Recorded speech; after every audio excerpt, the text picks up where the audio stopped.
the beginning, for around 9 months, you live in the comfort of your mother's womb. You barely need to spend energy to survive. Your mother takes care of your health, keeps you warm. She takes care of everything for you. Once you are born, the second you get out of the birth canal, you start examining this new world. A new world where you have to find a way to communicate when you're uncomfortable or hungry. There was a story about a little boy. A boy that the minute he was born, he enjoyed the best money can buy. But his new world was full of chaos emotionally.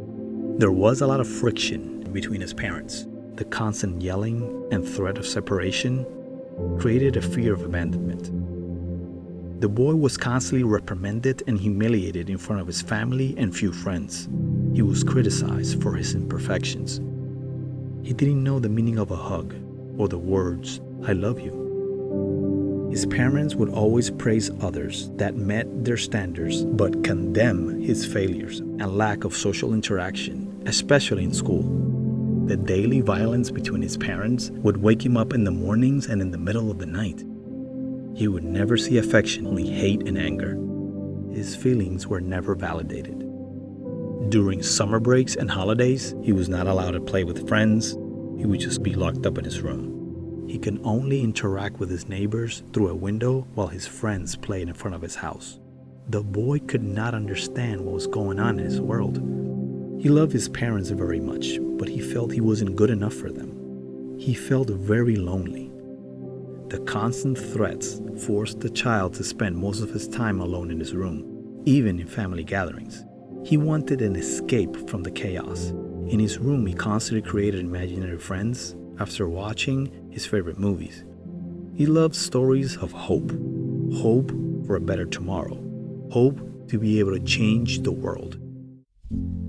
Once the boy graduated from high school, he was sent away to one of the best colleges. Finally, he had a fresh start, a start in a new world away from the emotional abuse he had endured. But his inner child was already wounded. He had a difficult time interacting with new people.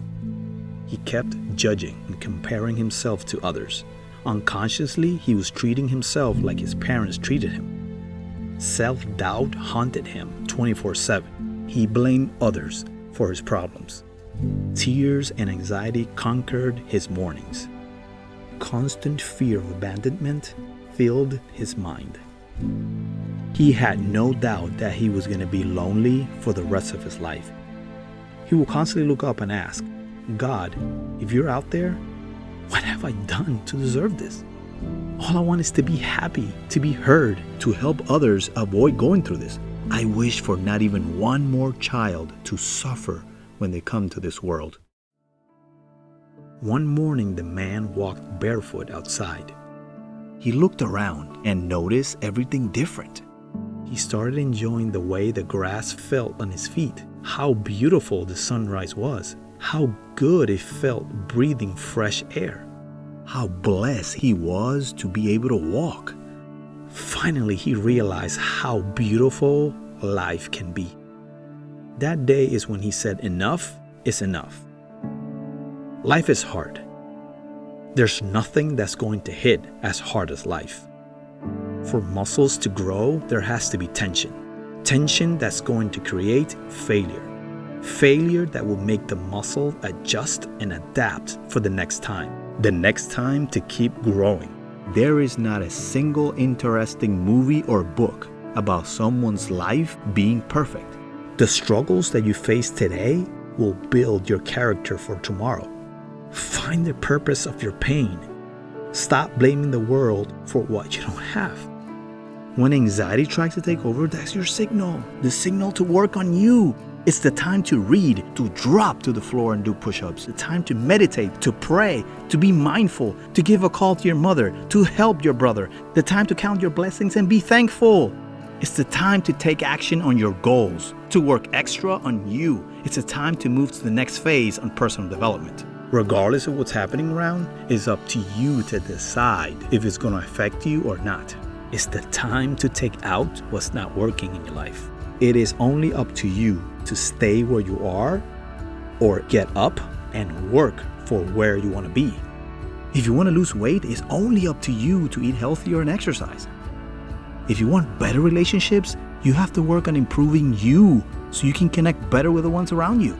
If you want a better education, it's up to you to read daily and attend classes. A new house, a new car will only give you temporary happiness. The day you stop blaming others and start taking responsibility will be the day that you will find true happiness. The possibilities are endless, but it's up to you to earn them. Don't say I'll be happy when I accomplish a certain goal. Enjoy the process. Don't delay happiness. Count your blessings every day.